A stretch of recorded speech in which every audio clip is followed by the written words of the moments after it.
What we into this week.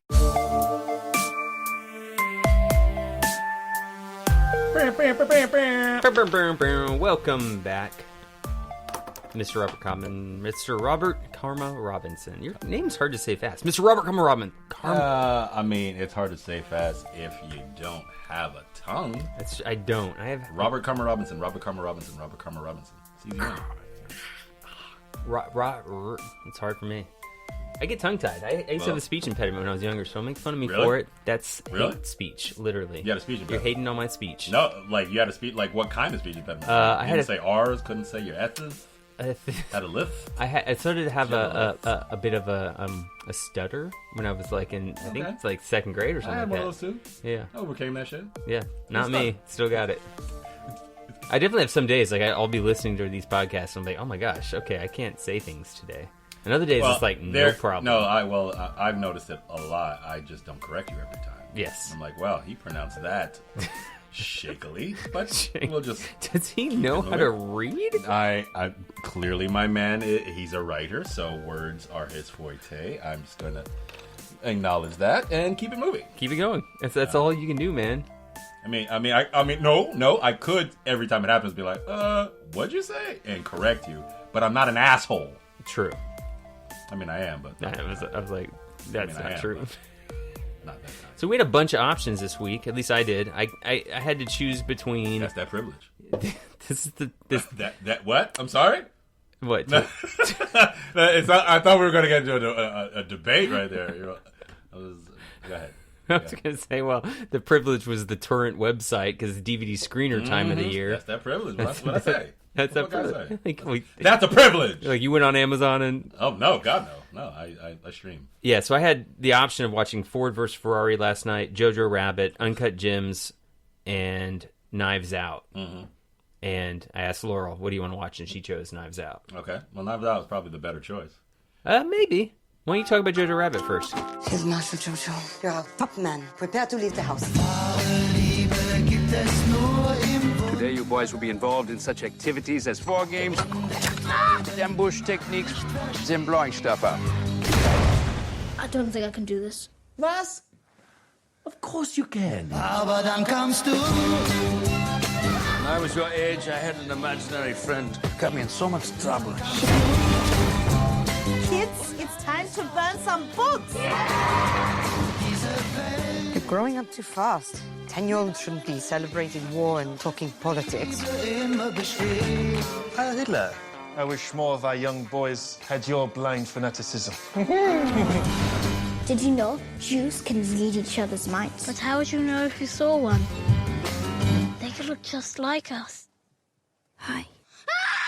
I like JoJo. It was fine. Taika's a surprisingly great writer. Okay. I didn't expect the script to be what it was. I thought it was going to be sort of like a throwaway fluff piece. Right. As it turns out, it's a very heart-driven story about family, and set with the backdrop being, I think it was Berlin, somewhere in Germany, circa 1945, like the end of end of World War II, basically, in a German village somewhere.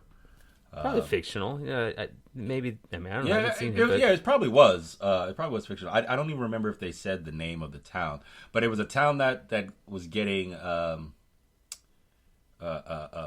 what's the word I'm looking for? When you, as a warring country, somebody comes in and acquiesced. No. Yeah. Acquired. Acquired. Well, they basically, it was like, it's the end of the war. Annexed. They basically, the Americans show up at the end of this movie, and the war becomes over at the end of it.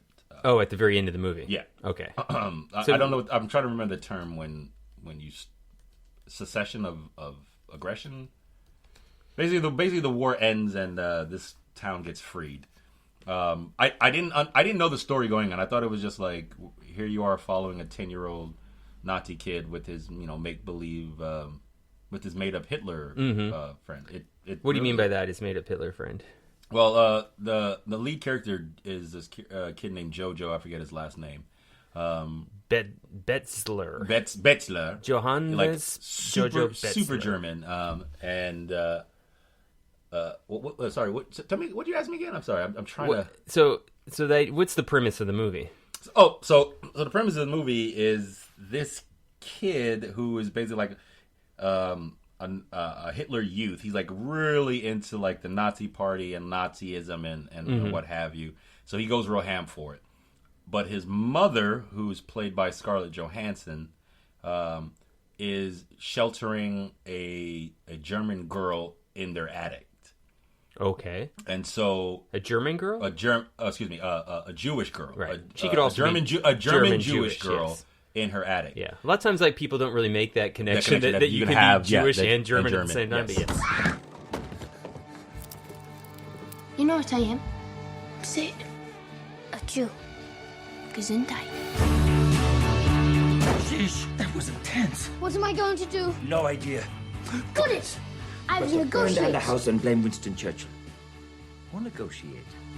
And basically, this Nazi youth, he stumbles upon this Jew in his attic, and it's kind of about the relationship that kind of comes out of this discovery, and what that entails. So what's he want to do? Like send her to the Gestapo? Or? Yeah, initially he's trying. Initially, him and his imaginary friend Hitler are trying to come up with ways to sort of to get her out of the attic or to turn her in. But in the first meeting, she's like, if you turn me in, your mom goes away, you go away. Like she like, it's one of these weird kind of like she's saying that to him. Yeah, like he can't turn her in because it will go back on him, and so him and Hitler try to come up with these varying stratagems to foil the cagey Jew. It actually It starts really kind of juvenile and ridiculous, and then it quickly elevates to this really like heart place. Okay, sad happy movies is what he makes. It's surprisingly great writing for a guy who, I mean, I guess kind of made his bones in like comic book movies. I mean, Taika Waititi, he's been on a roll recently, and yeah, it's surprisingly really well put together, and I think he wrote and directed it. Yeah, I haven't seen all of his movies, but he's got, let's see, 2007 Eagle vs. Shark, which I haven't seen, 2010 Boy, which I haven't seen, 2014 What We Do in Shadows, which I did see, which is hilarious, and the TV show's amazing. I haven't seen the movie, but I did see the series. Yeah, if you like the series, the movie's the better version of that. And it's kind of in the vein of what his humor is like. Yeah. 2016 Hunt for the Wilder People, which I keep meaning to watch, and I have not seen it yet. And then 2017 Thor Ragnarok, 2019 Jojo Rabbit, coming up next Goal Wins, and then 2021 Thor Love and Thunder. So yeah, he's definitely on a roll. Yep. This is I'd say this is a hit for him. I don't know. This is just barely a hit. It's 14 million, and it made 31 million. So they skated under. They made a couple million on it. It's okay. Wait, I have a question. So the movie ends when the war ends, right? Yes. So Hitler kills himself at the end of World War II. What happens to his imaginary friend? Just spoil it for me. Well, his imaginary friend shows back up with a bullet wound, and because at this point in the movie, he has fallen in love with this girl, the 10-year-old. He's fallen in love with. How old's the girl? She's maybe 16, 17. She's like a teenager. There you go. Basically too old for him. Yeah. But he tries to keep her in the attic. He tries to keep her, basically. Okay. Because the war, like, Americans have kind of liberate. That's the word. Liberate. Yes. Americans have come to, and they've liberated. It's all about your perspective, though. So he gets. So he's literally on the streets when the Americans show up, and they start. Oh, what's this? Is Sam? Not Sam Rock. Is Sam Rockwell his motherfucker's name? Is Sam Rockwell in this? Yeah, I think Sam Rockwell is in this. Rebel Wilson, Stephen Merchant, Sam Rockwell as Captain Klinzendorf, an army officer who runs a Hitler youth camp. Yep. Sam Rockwell loves playing those racist characters. Well, and he's good at it, so I understand he does this really. Yeah, but he does this really great thing at the end where he kind of like sacrifices himself for the kid in the moment, because basically the liberation. Sam Rockwell does? Yeah. Oh, cool. Yeah, the liberation happens on the street, and the kid's sort of like watching Nazis get round up and sort of taken out, and he goes back to the play. He goes back to where his home. He goes home where this girl is being kept, and she's asking him what's going on, what's happening outside. Is it over? Can I leave? Because the whole movie is basically like a plan to get her out of the city somehow. Okay. So when it comes time that she's actually being able to leave, she asks him, is it safe? Can I leave? And he tells her no. He tries to keep her until he realizes and figures out blah blah blah. He can't, and it kind of falls down at the end for me. It's where this movie kind of suffers. Like the way it ends was it's like, oh, that's really anticlimactic. Oh, okay. All right, I guess that's a satisfying enough ending. Basically, he just lets her go. Okay. She comes downstairs, realizes that he was lying about it. She slaps him in the face. They dance. Credits roll. Okay. They dance because that was one of the things he asked her one of the main questions he asked her is like, what's the first thing you're gonna do when you're free? And she's like, dance. So was it worth it? Making the movie, watching the movie, I feel like if I had gone and seen it in the theater, it probably wouldn't have been worth it for me. But it is a good picture. Okay, is it worth the laughs? Like it is. It definitely is fun worth. It's fascism and Nazis. Yes, like there's literally a scene where where these people come in and they say hi, it's basically a scene where motherfuckers just say hi Hitler to each other. Yeah. For like basically there's five people walk into a room, I open the door and I have to say Heil Hitler to each one of them. Right. And then There's another just person so many of them there. And then another person joins and they have to, and then we all have to say hi. And then another person comes in the room and we have to say hi Hitler. So it's basically a scene where motherfuckers just keep saying hi Hitler to each other over and over again. and you wouldn't think that's funny. Oh yes, it is. You wouldn't think that's funny, but sitting there and watching it happen, you're like, oh, that's fucking hilarious. Oh. It's hilarious. Scarlett Johansson, she kind of strikes me as she's actually the least entertaining portion of this movie. Really? Yeah.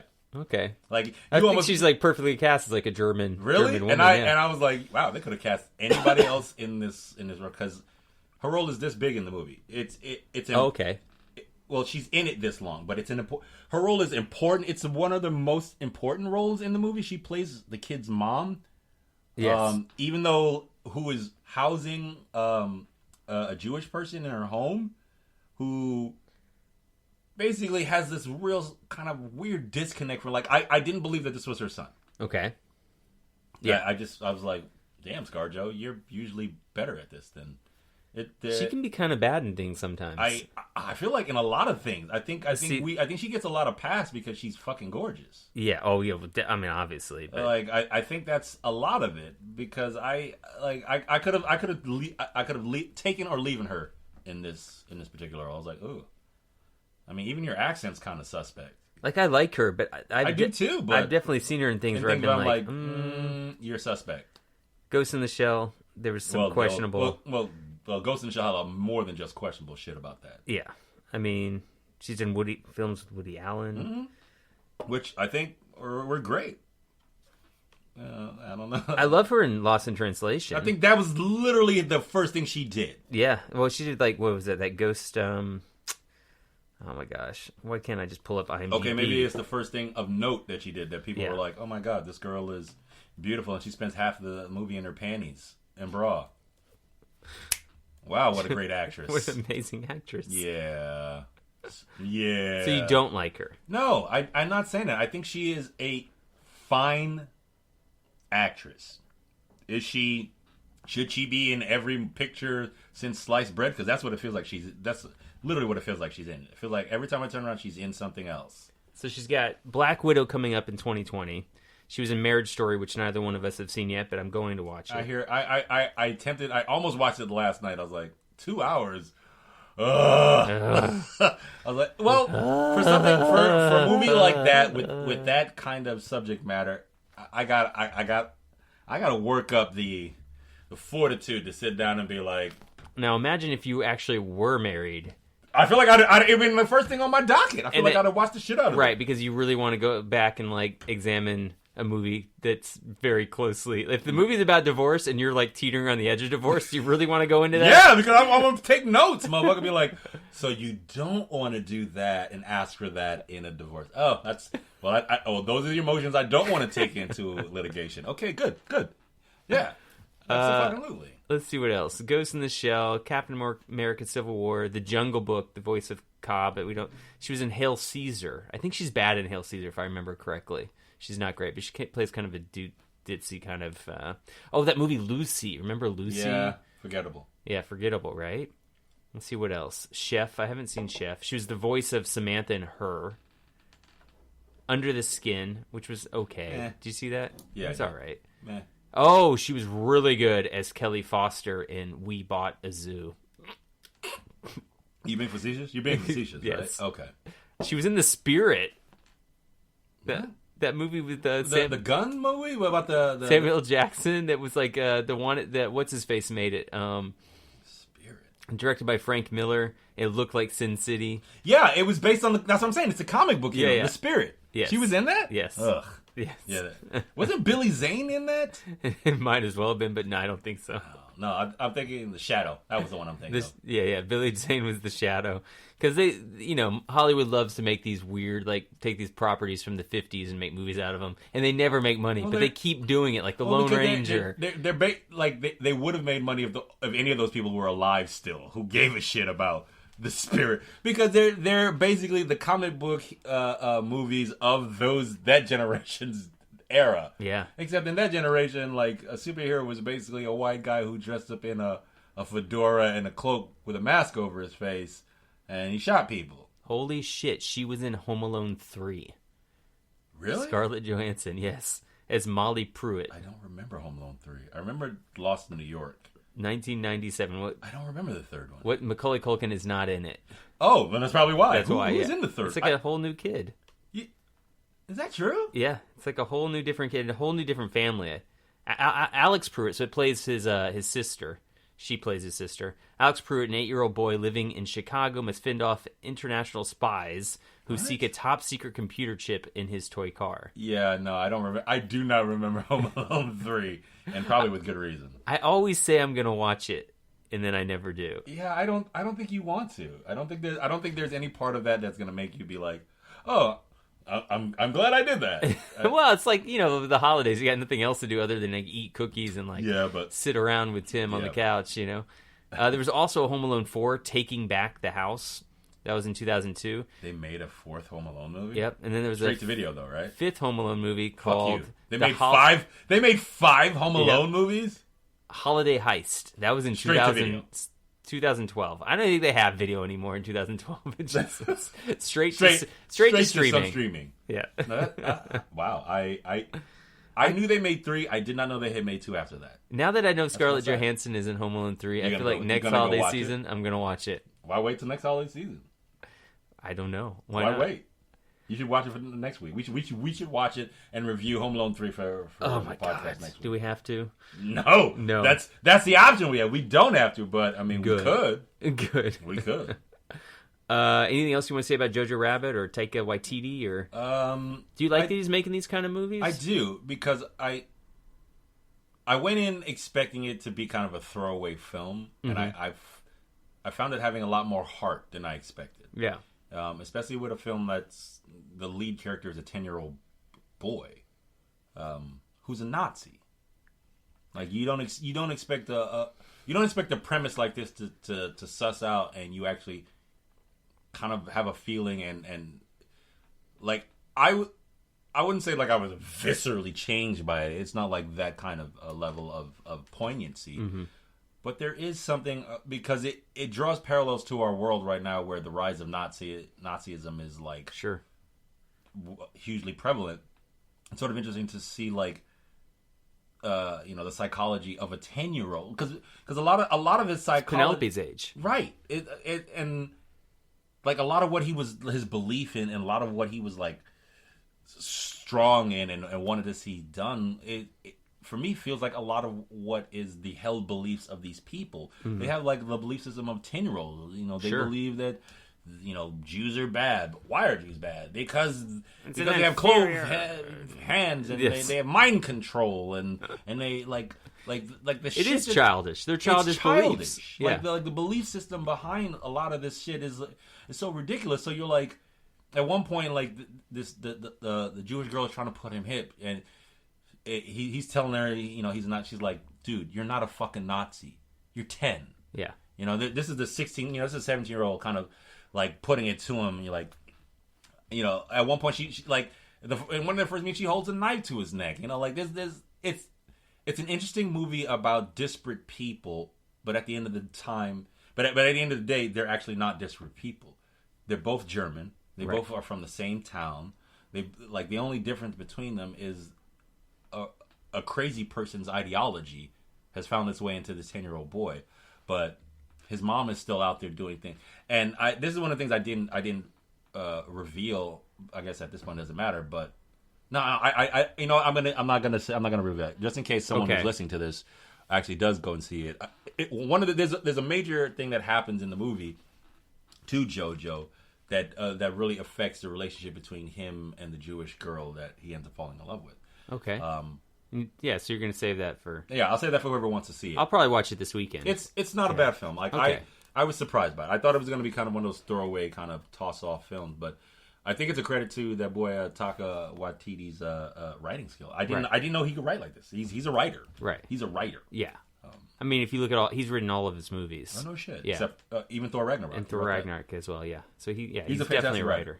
Like in that like off, in that just off enough, but circle back, it's not really off. It's actually on. Like it's so on that it's off in the guise that he puts it in. But when you sift through that guise, you're like, oh shit, this is so on. Right. This is so on. Because unlike Knives Out, which we're going to talk about here in just a second, I feel like even without having seen Jojo Rabbit, I get some idea of the point of making the movie. Mm-hmm. And I'm not sure if this isn't all of the point, but this is some of the point. And it's just like a 10-year-old boy raised in Germany that's the country around him wants him to be a Nazi. Yep. He doesn't really have a choice. Yep. And his dad, the whole movie, his dad is not present. And the only information you find out about his father is that he's away fighting for this cause. Yeah, like the Italians or somebody. But over the course of the movie, you come to find out that his dad is actually not fighting for the cause. His dad is actually... Or not fighting the Italians, fighting Russians in Italy or Russians or whatever. Yeah. Right. You come to find out his dad is actually not fighting for the cause of Nazis. He's fighting for a cause, but it's not the Nazis. It's Jews. Yeah. His dad is one of the people trying to help or establishing like outs for helping people get out of Germany. Right. Loki?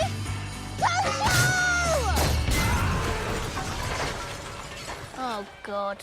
Nothing makes sense anymore. Yeah, I know. It's definitely not a good time to be a Nazi.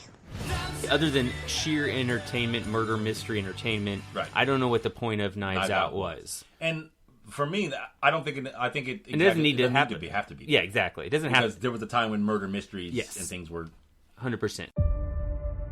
I'm Detective Lieutenant Elliott, and this is Trooper Wagner. We just want to ask a few questions. We understand the night of his demise, the family have gathered to celebrate your father's 85th birthday. How was it, by the way? The party? Pre my dad's death? Oh, it was great.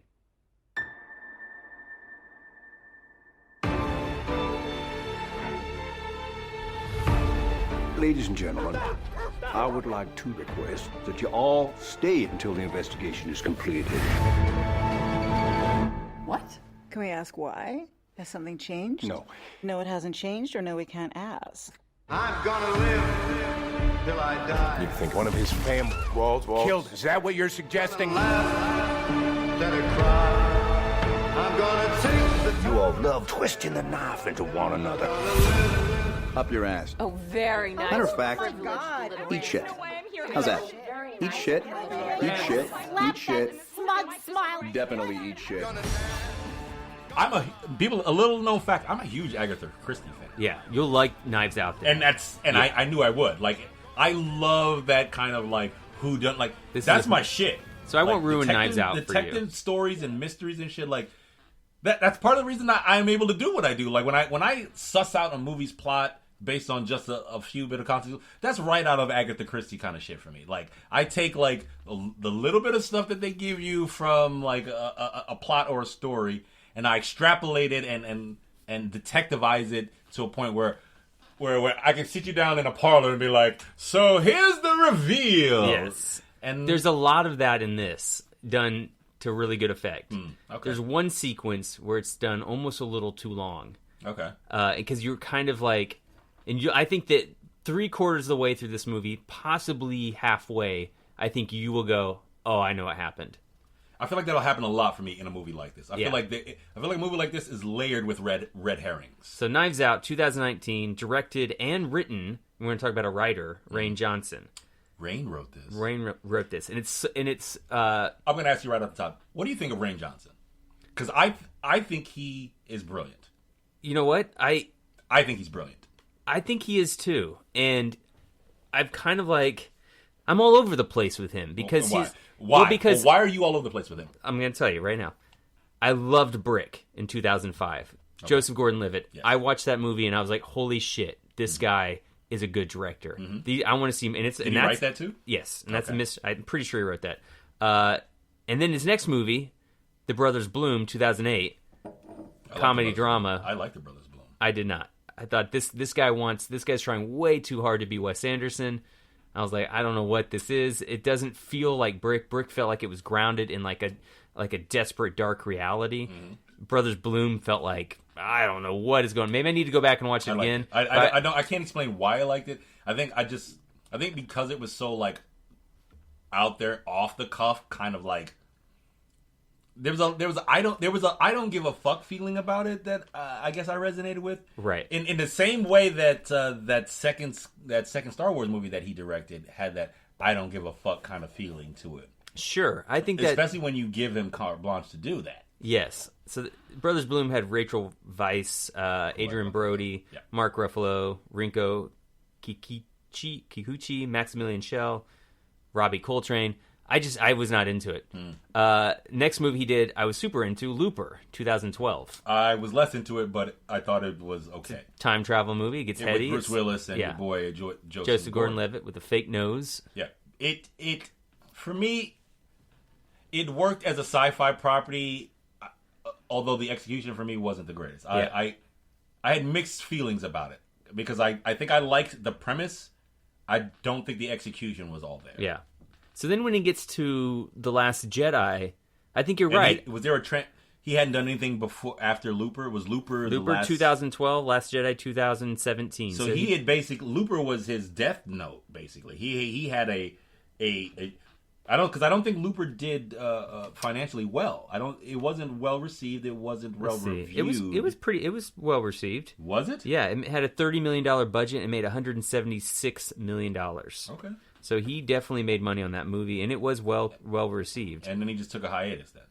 Yeah, I mean it's only 5 years. I think when you're but you're a director. You come off of a $30 million. When you're writing your own things, I think when you're writing your own things, and you want them to be good, it takes time. Yeah, I think it takes a lot of time. Had he written all the things prior? Yes, he wrote Brick, wrote Brothers Bloom, wrote Looper. What was the sort of time gestation between Brick, those? 2005, right? Brothers Bloom, 3 years later. 3 years later, okay. Okay. Looper, 4 years later. 4 years. Star Wars, 5 years later. So it's taking him a little bit longer and longer. Just a little bit of time each time. And Knives Out 2 years later. So if I had to guess, I think that he probably wrote... Knives Out was probably the one in gestation the longest. Exactly. I think he probably had Brothers Bloom in the pocket when he was directing Brick, and probably had Knives Out in the pocket when he was directing either Looper and or Star Wars. Like at least the idea, the gestation of it had already started. You know what I mean? Because the 2-year turnover from Star Wars to Knives Out, and we know that like for Star Wars Last Jedi, he was not writing that script before The Force Awakens. Right. So that it really what happens, you have to chart back all the way back to Force Awakens. It comes out, it makes a ton of money. It's a huge hit. But then after about 2 weeks, there's this backlash of like how much it's related to, how much it feels like A New Hope. So then Kathleen Kennedy comes in and says, well, let's bring in some fresh blood. Let's bring in Rian Johnson. You can do whatever you want. Just make it original. Make it new and feel different. He goes, okay. I think J.J. Abrams... And I think J.J. Abrams was pissed off. I think everything there it was backlash. I think a lot of what we got for A Rise of Skywalker was backlash to what Rain had done. But all that to say, I don't think Rain did anything wrong. If I come to you, I do. You think he did something wrong? If I come to you and I'm like, I need you to do a Star Wars movie, and you can do whatever the fuck you want, carte blanche. Here's the keys to the kingdom. Perfect. Go do that. I need to get with the writer of the last script. I need to talk to you guys and figure out where you guys are going. No. This story. That's not on the table. You can't do that. You don't have access to him. We need this movie, and you've got 4.5 months, give or take, before pre-production starts. So I wouldn't say no, but I would we need you. What are you gonna do? I would be getting online. I would be looking at every response to Force Awakens, and I would be trying to answer. Placate fans? No, I would be trying to answer the questions that were set up in the Force Awakens. I'd be trying to expand on what I was predicting where those questions were going to go. It sounds like you have a lot more time than you actually have. No, you don't have that time. I was already following the movie. I already knew what the questions, what J.J. Abrams' mystery boxes were. I'm talking about you as Rian Johnson. You as someone who they needed to step in and do this. If he didn't know what these questions were, he wasn't suited for this job. Period. And which is an argument. Which one could say he wasn't right for this job. Yeah. I mean, I could go on record and be like, yeah, he probably wasn't. But that doesn't mean that I didn't enjoy his movie. I enjoyed it, sure. And compared to Rise of Skywalker, I think it's probably a better movie, unfortunately. It is a better movie. But it does not make a coherent story anyway. No, anywhere. And we've talked this point to death on this podcast. For sure. Anyway, so let's go back to Knives Out. we could go down this path for a long time. Knives Out, $40 million budget. How much do you think Knives Out made? Like, it's only been out, 2 weeks? Mm-hmm. No, it's been out pre-Christmas. It's been out a month, almost 2 months. It's still in theaters because it's still trickling, yes. So you're asking me how much you think it made overall? Yes. And you said $40 million. Yep. I'm going to conservatively say $125 million. $250. Okay. So it's been a huge hit for him. Yeah, that's great. And I don't think that coming off of The Last Jedi that he probably had problems financing this movie. No, not at all. So it's got this ensemble cast. It's kind of killer. Daniel Craig, Chris Evans, Captain America. Yeah, I know. Anna D. Armas. She's like the lead sort of like house girl that the story kind of evolves around. House girl. She's like servant. She's the servant to Christopher Plummer's older. He's like a writer. He's basically the Stephen. Christopher Plummer's in his movie. Yeah, he's basically Stephen King. He's a mystery writer. He's Agatha Christie. They hire this girl Anna to come in and basically give him his medication, hang out with him, and play board games. Hospice. But he's not quite so old to where he's like needs it. He needs it. So she becomes kind of his friend. Jamie Lee Curtis, Michael Shannon, Don Johnson is really good in this movie. You say that like it's surprising. Don Johnson Don Johnson was really good in Watchmen. Yeah, Don Johnson. But that was just one episode. Well, technically, two, whatever. But you know what I'm saying. But Don Johnson has been really good in a lot of things. Yeah. I mean, I don't know if you probably weren't watching this in the late '90s, early aughts, but he came back to prominence with this show called Nash Bridges. Yeah, where he's basically. I never watched Nash Bridges. You never watched, and I loved it because it was a detective show. It was a detective show, and Cheech Marin was his. Oh yeah, was his. That's right. I remember that sidekick. Now. Yeah, it was a fantastic. It was a fantastic show for somebody who I grew up watching on Miami Vice with I forget that 3-named motherfucker, but Michael Mann's Miami Vice the series. Yeah. I grew up watching Don Johnson with what is that motherfucker's name? The guy who played his partner, Michael something. I'll look it up. It's a 3-name of it. Sean Michael something Michael. The motherfucker's name has Michael in it. Anthony, no. John anyway. Johnson, James Sonny Crockett, and Philip Michael Thomas. God damn it! I knew there was a Michael. See, I'm only going to get a third of it now. Like that's what my brain is. My brain's like, I'll give you a third of the information, motherfucker. I'll give you 1 out of 3 I'll names. give you a third of the information because I'm under fucking water and I'm smoked out. I can't see through all the smoke. But yeah, so this did receive Best Original Screenplay nomination at the 73rd British Academy Film Awards. The BAFTAs. So they do believe the general consensus is that this is very well written. I think it's well written. I think you're going to get about half a way to 3/4 through, and you're going to be like, you're going to figure it out. Yeah. Well, I think that's part of the enjoyment for me when it comes to like stories like this is being. Another thing I really loved growing up was Columbo. Like Columbo and Kojak, like those guys. Like some of the best, like Peter Falk was the fucking man. And it was mostly when the reveals that he would have in Columbo.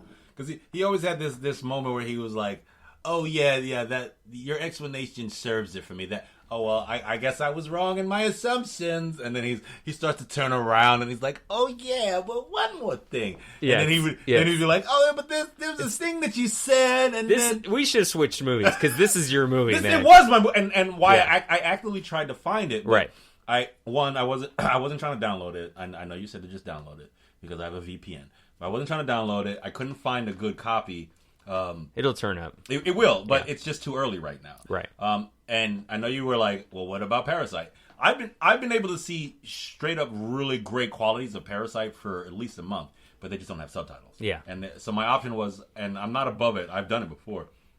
Was to just sit up and watch the show without subtitles and just parse the story out. Yeah. You could do that very easily. I didn't want to do that. But Parasite is worth waiting for those subtitles for sure. But yeah, that's the only reason why we're not reviewing Parasite this week, because the torrents I've been able to access right now don't have a subtitle bit to it yet. Oh, according to this, actually, Johnson spent 7 months writing the script after finishing his press tour for Star Wars Last Jedi. So he actually did write this after Last Jedi very quickly, and then shot it into production and got it made and out there very quickly. Good for him, man. Yeah, but I mean, I think the reason that you were asking me if I liked him or not, I think is a fair question, because coming out of The Last Jedi, I did have a lot of feels towards him. And this is why which is primarily why I want to ask, because I feel like a lot of what people are going to try to base their like of him on is on something that's the most popular and something that his name is the most highly attached to. Yeah. I say definitely check out this movie, even if you don't like Last Jedi and you hate what he did with that movie, because I think this will show you that he is a competent filmmaker. You know that it already is from his previous movies, but it hasn't lost any of that. So that means there must have just been some general fuckery surrounding The Last Jedi and that script writing process. Bro, I mean, yeah. I mean, it was supposed to be, well, one of the most general being, it was supposed to be another dude who was supposed to be doing. And so that makes me feel that a similar thing has happened with Rise of Skywalker, that some sort of internal, and this is all came out. This is on a Reddit subreddit thing that was rumors about how J.J. Abrams was just kicked in the nuts by Disney on this movie for Rise of Skywalker. See, I thought that what was the impression was that J.J. couldn't do the second film because of whatever trauma or whatever was going on in his own life, and Rain was basically the life preserver. I think they pulled Rain in because of the backlash to The Force Awakens, which they thought was a backlash at the time. He gave them exactly what they wanted, and it got critically very well reviewed. So you're saying that JJ got pulled off of that second project because it just didn't do well enough? Yes, he didn't actually have any. They preemptively knee-jerked. It made a ton of money, $2 billion to Force Awakens, and I think. But then there was this slight backlash that was happening about how it was so much. It wasn't just from the fanboys; it was from everybody who'd seen A New Hope and said, "Yeah, I like The Force Awakens, but it was a lot like A New Hope." Everybody said that. There were no fanboys that said that. I mean, that's. I mean, they're not wrong, but no, I don't think that's a bad thing when you're telling a Skywalker story, especially when you're telling the end of a Skywalker story. Yeah, I mean, I can understand the parallels. The parallels make sense to me. The parallels make sense to me when you're telling a Skywalker story that one would, especially when you're talking about it's the first movie that we got to see in this franchise. So if the end is paralleling the beginning, I feel like that's a good place to go from. Whatever their decision was, who knows, man? Right. I mean, who I don't know why I'm talking to you like you're going to give me the answers to this. I'm like, yeah, that's a great thing, dude. Anyway. I think whatever Kevin Feige's been able to do with Marvel and Disney and run that operation however he runs it, they need to get that crew or that kind of thinking on Star Wars. Well, he took a page. Well, we talked about this last week. He took a page from J.K. Rowling's world building book when they were doing those movies. Yes. So they were able to make 8 Harry Potters cohesively feel in the same universe. They can't make three. They can't make 3 Star Wars movies. They can't make 2 Star Wars movies that feel like they're in the same universe. I feel like yeah. Anyway. Yes. Knives Out. Knives Out. Go see it. Check it out. You know something. Spill it. I suspect foul play. You want to talk about Dracula? You know what? Kind of no. I had. You remember when we were talking at the beginning of this week and we were talking about this and I hadn't seen it? Yeah. And I was like, yeah, I don't know, man. My initial review. I'm glad that it was only 3 hours. Yes. I'm glad it was only 3 hours because did you know that before you finished it? I know that before I finished because you told me. Okay. It was part of the reason why I watched it this week. Because when Netflix was throwing it at my face, I initially was like, no, I don't know if I'm feeling this. I really am not feeling this. Right. And what I will say, having watched it, is that two-thirds of it was really kind of compelling. Okay, which 2/3? The first 2/3. Okay. So the first 2 episodes out of 3. Yes. You did not like the 3rd episode twist. Not at all. This is your point in the podcast. If you are watching Dracula and you want to get out of it and you want to finish it, don't listen to this because we're going to spoil the big reveal. I'm going to spoil the shit out of it. Yeah, okay. Go for it. Blood is everything you need. Only in blood do we find the truth. And I will find it. On the blue moon I saw you. So soon you'll take me. There is a corruption passing through this world. I wish to know everything that occurred in the time you spent with him.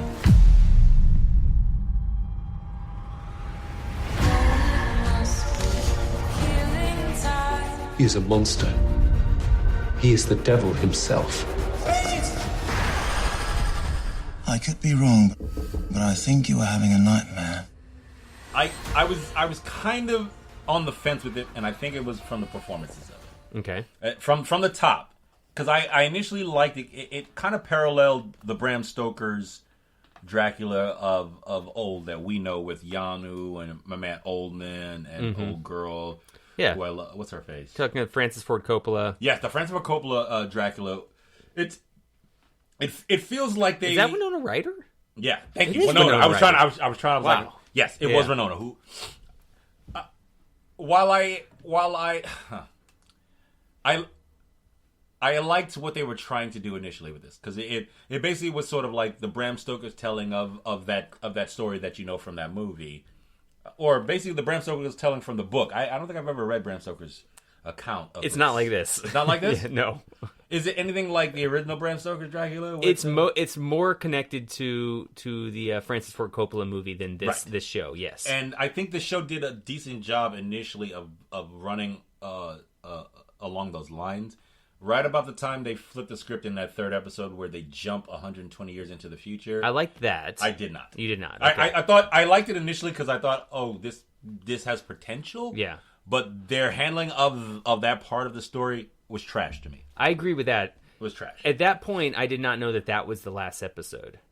I had no idea if it was, I assumed it was probably roughly 8 episodes. I didn't know it was only 3. I only know that because you told me. Right. I'm so sorry like, I did that. I watched the first 2 being like, okay, these are comparable. These aren't the worst that they possibly could be. But by the time we got to that 3rd episode, I was expecting a better denouement, a better payout from what the previous 2 kind of had done. Yeah. And that flip that they did at the end was like, no. Talking about the legends are just manifestations of your blah blah. Yeah. That to me was the worst part of the entire. You mean the series. last scene where Dracula is exposed to sunlight and he's like, wait a minute, I'm fine, and then he just decides to kill himself. Like you're it didn't match with the motivations of somebody who up until that point had been like, I'm a narcissistic asshole. I love myself so much. I love things. And then you realize that you're basically indestructible. Sun doesn't bother you. And you don't go on like a tear to just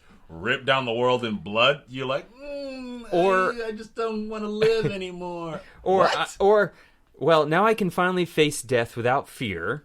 Right. I'm going to take a week and enjoy the sun. I'm going to go to the beach. I'm going to go to Monaco. Try to get a tan. Yeah. And nothing. He's like, oh, I'm going to drink cancer blood and die with you. What? I agree with that. 100%. The fuck? Like, I honestly, I was suspect of it all the way through, even in those first 2 episodes, and I think it was my man's performance. The guy who plays Dracula. You're talking about Klaus Bang. I don't know who he is. I've never seen him. Claes Bang. I just didn't buy him. Let's see what else he's been in real quick. I didn't buy him. Everybody else in that world, I bought. I didn't buy him. I didn't buy him as Dracula when I first see him. When he shows up at the when old boy shows up at his castle the first time, and he opens the door to his Vlad, and you're like, oh, you're old world Transylvanian or whatever. I was like, I don't buy this guy. Yeah, Laurel. My wife did not like him either. And then once he sort of acquires the Englishman trope, once he sort of like sucks old boy dry and he becomes the Englishman, I was like, again, I'm not buying your portrayal of an Englishman or a supernatural person who sucks Englishmen out of somebody. You know the one time I did buy him is the German. The German, yeah. Well, that he's German. Well, yeah. That's why you bought. I guess that's why I bought him. I was like, oh, yeah, this I buy. I buy you as a German motherfucker. Stop saying that again, because you just went off. Wait. I think I was just exclamating. I don't know. There wasn't any sound. Whatever. Just say your point again, because I just see a big white mark on the screen. I think my point was that you bought him as the German. I didn't buy him in any other role that he was playing in that show except for the German. Yeah, I'm pretty sure he's German since he's been working since '98, and he's got a lot of German credits. Yeah, a lot of German credits. He was in The Girl with the Spider's Web. The Girl in the Spider's Web. That's the most recent one. That's the most recent one. There's a movie in 2017 called The Square, which looks interesting. But that's really about it. Yeah. I didn't mind him so much. I really liked what's her face, Van Helsing. Yes, the nun Agatha. She was phenomenal. Dolly Wells. Let me look and see what she's done. Yeah, I was interested to see what she's done because I thought she was the most compelling part of the show. Yeah, so she was in Pride and Prejudice and Zombies. Oh. Bridget Jones's Diary in 2001, that version. What else? She's so good. She's been in Portlandia TV show quite a bit. Yeah, she is incredible. Is she actually from Holland? I don't know. I don't think so. Like I was trying to place where her accent was from, and I couldn't pin it down to save the life of me. Because she looks European. She looks like Eastern European for sure. Yeah. But the accent wasn't like I was like, who are you? This was a really big gig for her. Looking at her IMDb page, I'm glad that I hope she gets work. I hope she will work. She should. She's phenomenal. Yeah. She for me was the best part of this. She's English. Oh, she's English. Yeah. Okay. Yeah. She was the best part of the show for me.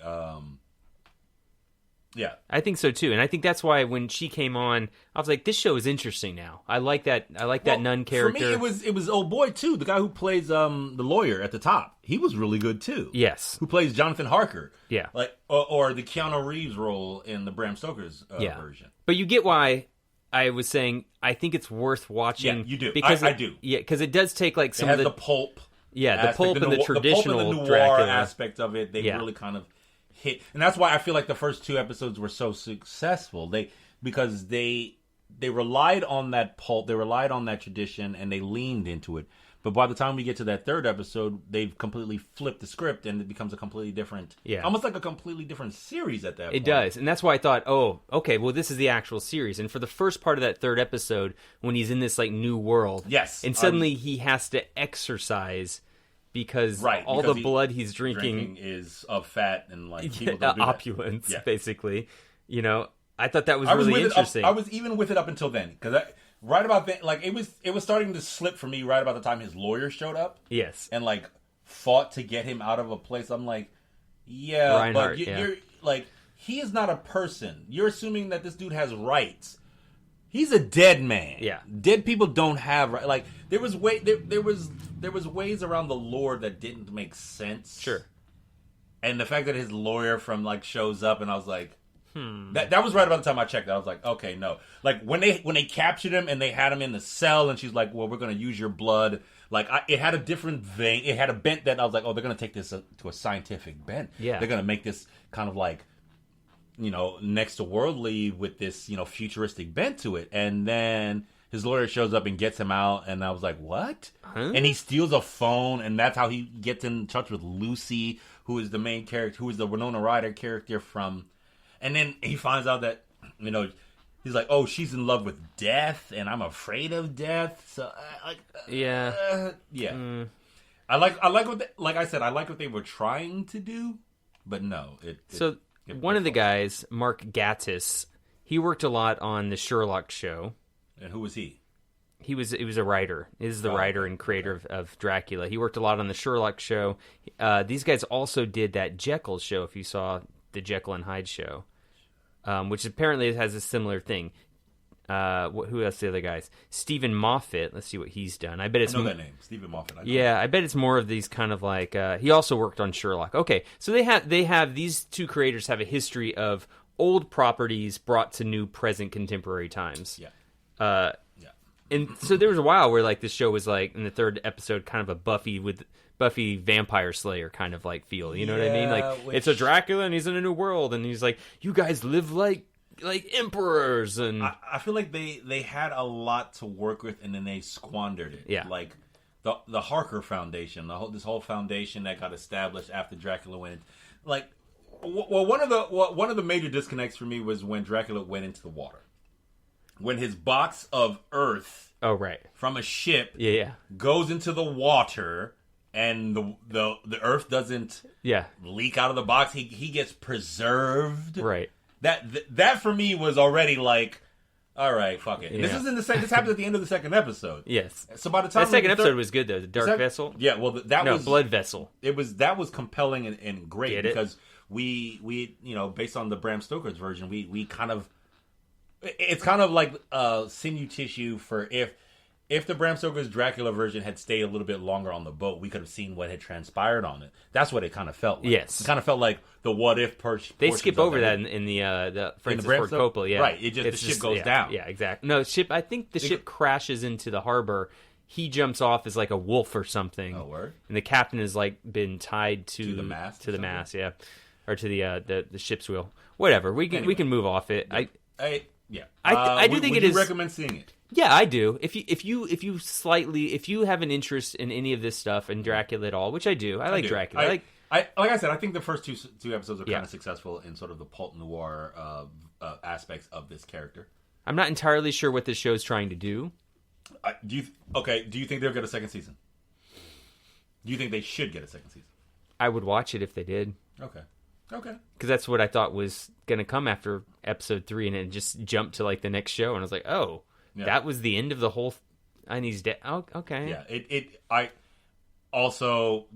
I'll watch it just to support Dolly Wells because that's how good she is as Sister she's Agatha. Really good. She's incredible. What else were you into this week? Oh God, what was I? You know, I watched a lot of Dragonheart. What is Dragonheart? Are you serious? Okay, isn't Dragonheart isn't that the movie with Randy Quaid, Sean Connery? Yeah, okay. As the movie. The dragon, yeah, and I forget the name of the guy, but I'm pretty sure he's been in Dennis Quaid, not Randy. Oh yeah, Quaid. One of the fucking Quaids. One of those Quaids. Big difference between Randy. Well, Randy's and probably Dennis. dead. He's a father. He's dead. Randy's like in some like conspiracy theory hole in Canada. He's frozen with Walt Disney in a cryogenic lab somewhere. All right. So tell me about Dragonheart. So I watched. I think I watched Dragonhearts 1, 2, and 3. There's 3 of them. There's 5 of them. Oh my god. Yeah, they're not good. They're not. Did you just blush? No, I'm a black guy. You just blushed even if I did, you couldn't tell. I can see right here under the eyes, even if you right around here in the top of the head. And why would I blush? These movies were awesome. Are they awesome? Okay. No. What are they on? No. This like I was saying, this is all Netflix. This is new to Netflix. Oh shit, David Thewlis is in this. Yes. In the first Dragonheart. He's in the first one. Yeah. He's okay, so good. And the first one is by far the best one. It kind of sets up the lore of this world, and it's the one where they spent the most money on the dragon CGI. Yeah. Yes, okay, I understand. I get it. I see where this is going. Oh my god. How does it hold up? It doesn't hold up real well. But the performances of Quaid, Thewlis, and The guy who plays the king. I know I've seen him in a bunch of shit. I feel like he was in, I feel like he's the narrator in the 300. He's been in a bunch of stuff. Do you have the... You talking about Pete Postlewaite? Is that who that is? Romeo and Juliet? He plays... Brastoff, Sharp, Amistad, Constant Gardener, Clash of Titans, Inception. Who is he in Dragonheart? I don't know. It's just his starring here. Let's see. Let me go down to characters. Because in Dragonheart, he plays he's the bad guy. He's the villain. He's the guy that Quaid has to end up like defeating to save Sean Connery's dragon. It sounds like Pete Postlewaite's role. It's either that or David Thewlis. Like, who else would do it? Thewlis played the monk. I'm pretty sure that Thewlis played the monk. Here we go. David Thewlis as Einon, the tyrannical king. Shit. Okay, so yeah, it was Thewlis. Thewlis plays... Yeah, Thewlis is so a who's beast. Postlewaite? Pete Postlewaite as Gilbert of Glockenspur, a monk and Sir aspiring Gilbert. poet. Yes, so you got it mixed up. Yeah. Yeah, I flipped those two guys. But you know what? That's okay, because Pete Postlewaite and David Thewlis, they're on equal ground. They've been in the game a long fucking time. Yeah. But David Thewlis, was he in 300? Is that one of the No, ones? he was in a movie called Naked, which is amazing if you've never seen. But he's more of a character actor than anything. But I know who you're thinking. I was trying to attribute him to something. I know I've seen him in a bunch of things, but I can't remember what it is. Yeah. But yeah, he plays... Unless you think of Jason Isaacs as Lord Felton, who's of Harry Potter. Jason Isaac is Lord Felton. Lucius Malfoy in Harry Potter. Yes! Oh God, yes! He's in this! Yes, Yeah, that's the other part of it. I was like, oh yeah! I was like, Malfoy's dad is in this movie. Malfoy's dad. That's right. This is the early years. Dude, it's super early. Because you'll recognize some of the kind of like underlings in this. I don't remember this actor's name, but he plays like the big bad in so many like movies. Like him and Arn, like anyway, it doesn't matter. You know what kind of movie this is? This is late night at our house. I come home from work and it's like 10 o'clock at night. Laurel's like, I'm so tired and I gotta go to bed. And I'm like, no, she's literally about to go to bed, walking to the bedroom. And I'm like, yeah, but I'm just gonna watch some Dragonheart. And she will totally sit down and watch the entire movie with me. Guaranteed. Stay up late, feel like crap the entire day. So many of these films, but if you watch that first one.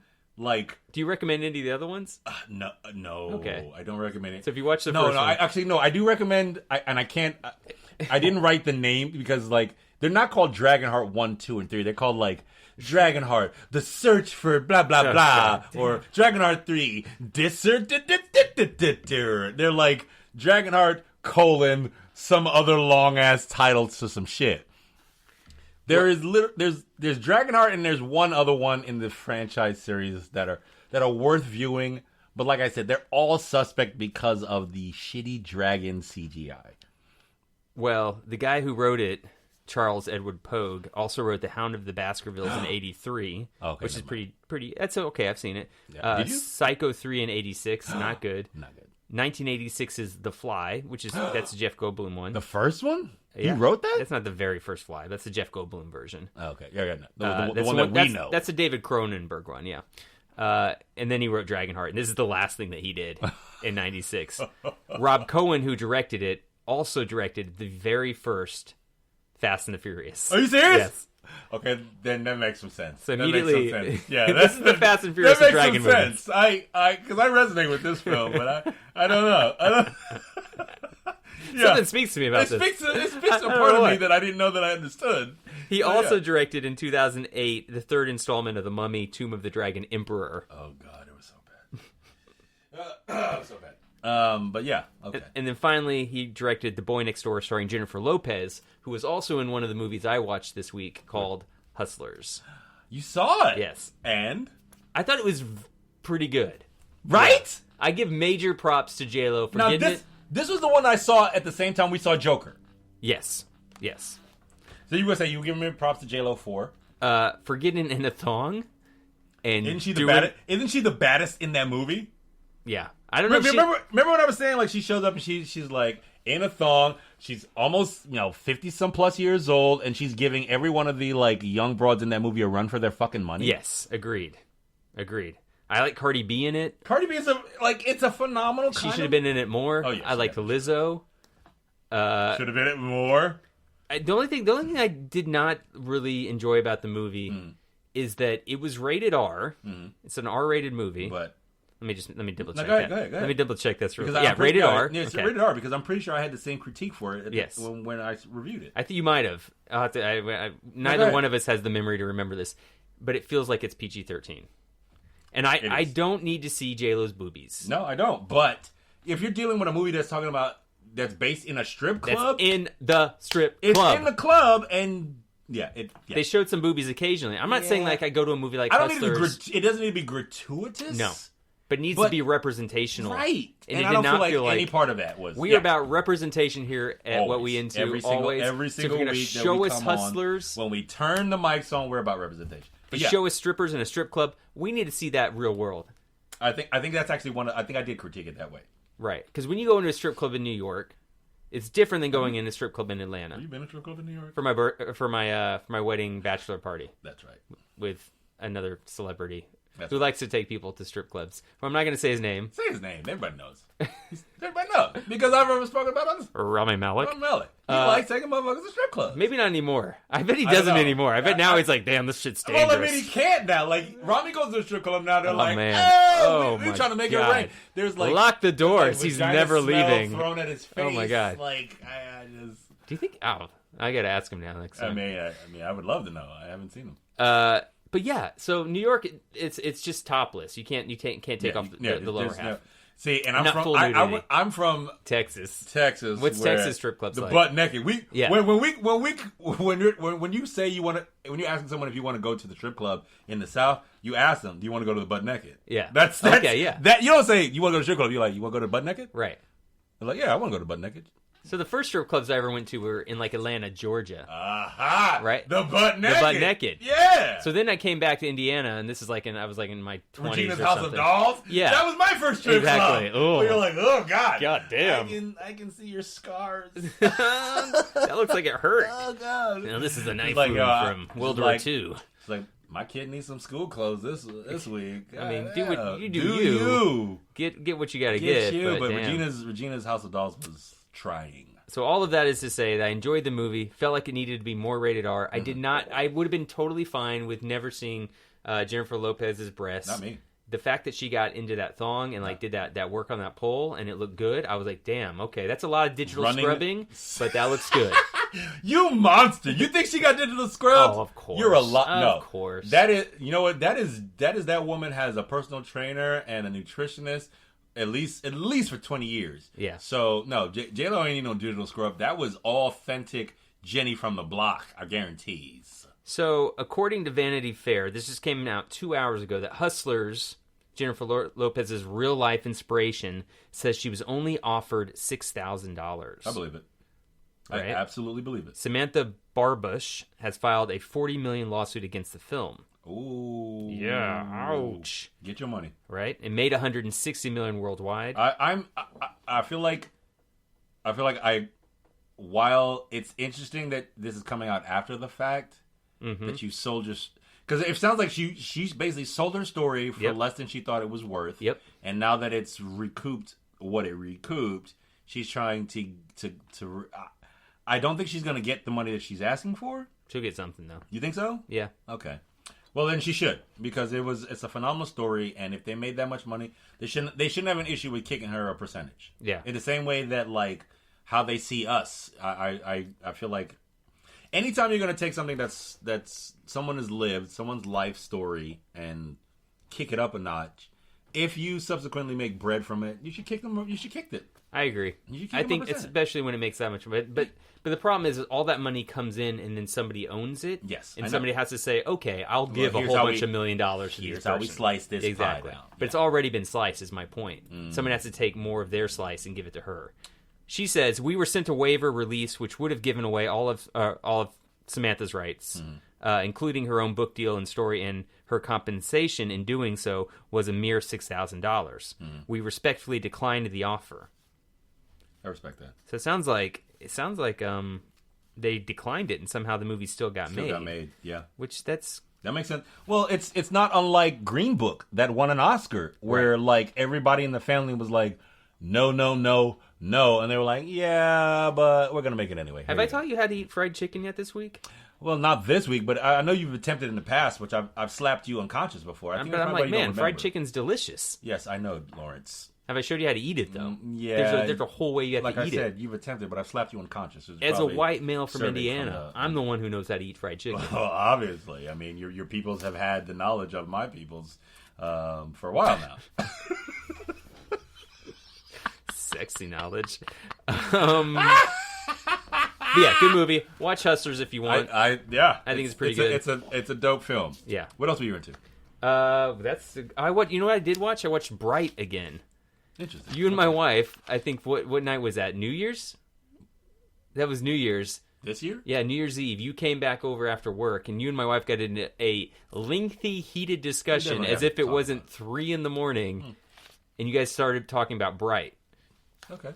I think next day I was tired and it came up on Netflix and I was like, I'll check this out again because I remember liking it, but I didn't remember what the plot was. The lengthy heated discussion came from the fact of the representation in fantasy films. Right. There you go. Is how you guys were talking about The Witcher. We were talking about The Witcher, and we were talking about how I was talking about how in The Witcher was the first fantasy property in the almost 40 years I've been on the planet that had representations of people who look like me without any turt or ridiculous explanation of why they were there. There wasn't like so that came up, and Laura was I think Laura was surprised that we were talking about fantasy and like representation because I don't think she'd even thought about it until that point. That was the feeling I got. I feel like she hadn't even considered that like almost all fantasy that we've been inundated with since we were children was representations of people that don't look like her or me, right? Or which she was arguing against, actually. Yeah, which was weird. Which was interesting. Not weird. It was interesting. As the silent white observer on the couch, who was too tired to really chime in and not really that invested in the conversation,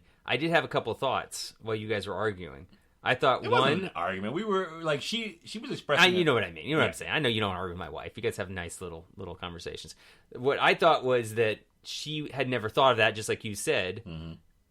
And I could see her maybe now thinking about it. Yeah. But then I also had the thought of like she has read a lot more fantasy than me, and she has read a lot of those medievalists. Yes. And if she does know that there is more representation out there, I was thinking maybe Rob just doesn't know some of the more obscure fantasy things that don't get movie deals that maybe just come out as books. You know what I mean? Not necessarily Lord of the Rings. Right. I get what you're saying. And was that the... I have no idea, because I'd have to ask her. But I also don't necessarily trust her confirmation bias on this idea. You know what I mean?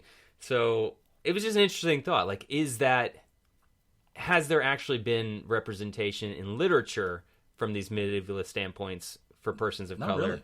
Probably not. Not really, because one of the things I was into this week was the Lord of the Rings came back to Netflix this week. So I sat down and I watched The Two Towers and The Return of the King in lockstep, and almost it was one of these things where like I was literally looking for just a brown-eyed person. There's nothing in Lord of the Rings. Someone with brown eyes. Nothing. There's literally nobody in the court. And like for me, I love those. I still love those films because they hold up better than Lord of the Rings. As fantasy properties, they hold up so well. Yeah. But as I'm going through it, like even in the hours that I'm watching it, I just finished it last night. I was like, "Fuck, bro! There's nobody brown in this film. Yeah. Everybody that you would consider a brown person, they cut the fuck up. They cut the heads off because they're considered orcs, and the orcs are basically polluted. They're basically the white elves who got subverted by magic, and now they're dark. Yeah, that's the world. So basically, people like me are just getting." They're the bad guys. Right. You know what I'm saying? And this is the representation of fantasy that is the highest. This is the highest level of representation that fantasy is. Yeah. You know what I'm saying? And that's the representation. Unnecessarily. Unnecessarily whitewashed. Yes. Unnecessarily. And then that's why like things like when the Witcher shows up and I'm like, holy shit, there's a black elf and we don't have to explain why he's just a black elf. And that's why I was arguing with this friend of mine that The Witcher is a better property just in that fact alone, better than Game of Thrones. And Game of Thrones follows basically the same thread. It's a little, I mean, it does go to that whole thing where like, oh, we're on a faraway island and look, here's a black guy. Yeah. You know what I mean? That for the most shitty part, kind of explanation of why people look different than other people. Yeah. No. So the question is, like, when you're adapting a book like Lord of the Rings or some of the Game of Thrones stuff, and especially with Lord of the Rings, because they're really, as far as I know, there's not a lot of he created explanation. A world. He created a world. He took 40 years to create a world and a canon and a language and like all this stuff. And you mean to tell me that none of that involved people that were brown? And if you're Peter Jackson, why don't you just cast it anyways? It was so bad. There aren't even any brown-eyed people. Yeah. Everybody has blue eyes in this. Everybody has blue eyes in the film. Do you think that's because they cast it all from New Zealand for the most part? I mean, the original people of New Zealand don't have blue eyes. Yeah, they don't. I'm just gonna say it. Like New Zealand, Australia, that part of the world. Yeah. The Aborigines. The original people from that part of the world. Yes. No, yes, they're not blue-eyed white guys. Yeah. They look like this. So it's just like it's this strange thing where like they went out of their way consciously. They made a conscious effort to only cast it completely white. And here's the thing: this is me sitting like I was so I love fantasy so much it didn't even register to me up like all this is sort of like an awake like I got on board with this later like to the fact that I love this. I love fantasy and I love these world buildings and I love this kind of thing so much that like it didn't even dawn on me that this was inappropriate. And now going back and watching these movies now, I can't not see them this way. I can't not see them this way. It's almost ridiculous for me to enjoy them still the same way that I do without any sort of representation of people who look like me other than the people who are the ones getting their heads chopped off and are considered the bad people. Well, if it makes you feel even mildly, slightly a millimeter better, I start to watch them that way. Have started to watch them that way too. I mean, and that's that's some element of progress. Well, that we're looking at these. I think things that's because you're my brother. Me and you are family, so of course the way that I view things are now going to affect the way that you view things, and vice versa. Yeah, but man, it's because I think they're making new versions of this now. They're making new additions. Like we've got a Lord of the Rings TV series coming. Yes, and I don't have really a lot of hope that they're going to rectify this problem, bro. I honestly don't. Like I don't think that Lord of the Rings is going to get rectified. In this thing that shouldn't even be a problem.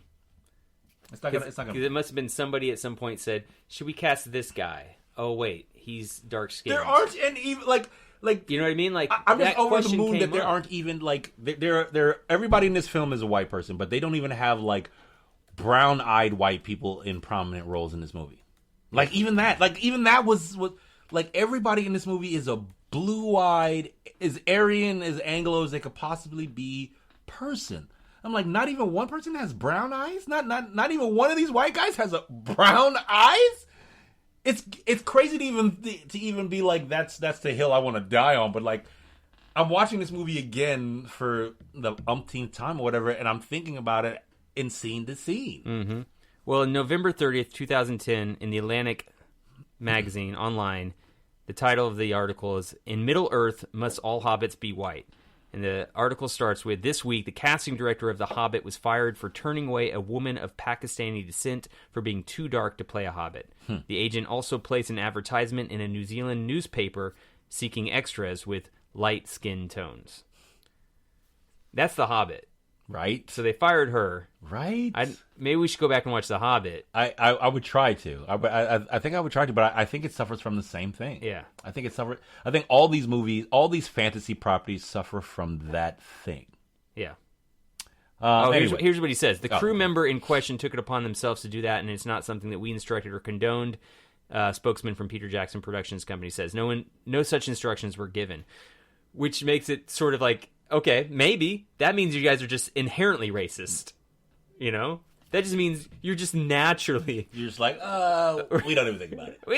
Didn't even occur. We don't even think about it. So nor do we need somebody to else be in charge of thinking about it for our sake. I will say though, I don't know if it would have occurred to me 10, 15 years ago either. I don't think it would have occurred to me until you showed up and said, "Oh, what's going on? What are you making?" I'm like, "Lord of the Rings. I should cast you, shouldn't I?" And then boom, we would have had a person of color. And then people would have been like, that's how oh my easy God, it is. why was there this one black elf in the whole world? That's not fantasy. Motherfuckers would have lost it's ruined. Motherfuckers would have lost their goddamn minds. Anyways, what else you got? We got time for maybe one very last quick thing. Oh, okay. Well, then I gotta choose because there was so many good things. Okay, I'm gonna go with The Neighbor. It was one because it's a Spanish language property. It's Netflix. Yeah, it's Netflix. I saw this up on the queue. And it's kind of an interesting trope on the superhero property. It's a Spanish language film where it's called The Neighbor. Okay. And the premise is basically this ineffectual, like bon vivant, like doesn't have a lot going for him. He inherits superpowers. After him and his girlfriend have this catastrophic breakup, he inherits these superpowers that make him a superhero. And she's a reporter, and so she's been tasked with trying to find out why this new or who this new superhero is and how he's shown up. But it all revolves around like this kind of like shitty apartment building in Spain. So he's literally Spanish. Yeah, it's a Spanish language property. Like it takes place in Madrid, and it's almost like if I guess it's like if like a Spanish language Seinfeld meets a Marvel property. Okay, cool. That's kind of what like the. Are you finished it? I did. Okay, so 10 episodes, half an hour each. It's phenomenal. It's really a lot of fun. It's funny, and I feel like if I knew Spanish better, I would be more inclined to like it more because I think there's a lot of colloquial things that I'm missing in the English translation kind of parts of it. Well, that's unfair. So if you're a Spanish-speaking type motherfucker and you're listening, even though we don't should make it English. Hire more English people. Kill yourself over there, Lawrence. Kill yourself.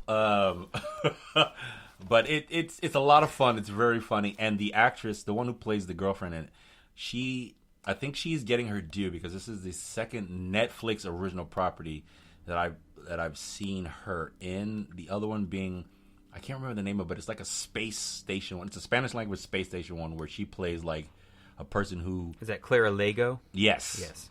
And maybe it has the other Netflix Spanish language property that she was in. It's like I can't remember the title. Well, there's Spanish Affair. There's I Want You. It's a Netflix one specific. Gente que bien y ba. Orbiter 9. Orbiter 9, that's the one. Sci-fi, yeah. That's I never watched that. Was that good? I didn't watch it, but having watched her in this show, The Neighbor, I'm putting it on the docket to see it. Okay, cool. She's actually really good. And they're kind of disparate things because this is 110% wholly a property. Also, yeah, kind of a little bit of low-key nudity in this one, too. Yeah. Like for the kind of property that it is, you wouldn't expect to see nudity. I'm all about nudity. Oh, as long as it's always about nudity. Mutually consensual. Bring me the nudity. Just show me whatever. Yeah, show me whatever. But yeah, it's good. So go check it out. The Neighbor. If you've been putting it off because it's subtitles or whatever, as my man who won a Golden Globe for Parasite once said, don't let motherfuckers, don't let those little blocks of words at the bottom of the screen be something that takes you away from experiencing a film that is awesome and a story that is awesome and, a telling that can really reinvigorate you. And as I have once said right now, watch Parasite because it's one of the best movies of 2019. Oh, wow. It's really, really good. Oh, there you go. So there you go. I'm your host, Lawrence Style. And I'm your boy, Rob Carmen Robinson. Let's go pick up these babies. Yeah, because this is what we into. We into picking up babies. We into picking up babies. Not even ours, per se. Like, I'm just out here just picking up babies. We are mannies. Like, I put them down, like, almost as fastly as I pick them up. Yeah, they're going to be excited to see you. That's only last week. No, but they're always excited to see you. Yeah, that's true.